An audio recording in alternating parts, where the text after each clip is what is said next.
kaugnay ng inilabas ng Chinese Embassy na warning against Chinese citizens po sa po ang ating security.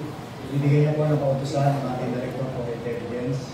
Sabi niyo, susundin natin yung private channel and procedure upang mapunta sa Chinese Embassy at alamin yung specific po yung mga naging ginagawa niya. Sapagkat kung titignan natin yung kanilang publication, sinasabi nila na sumasalawa ka hindi. Kung crime rate po ang pag-uusapan natin, bumabago tayo from 26,000 to 22,000 or 60.50% o bumaba siya ng 4,450. Kaya sabi po yung GKT, utusan niya ang ating Director of Intelligence upang alamin yung kanilang extraction nila. Kung ang pag-uusapan naman natin ay crimes versus Chinese, na nakikita naman natin kung kidnapping yung pag-uusapan, meron tayong incident, meron 21 incident.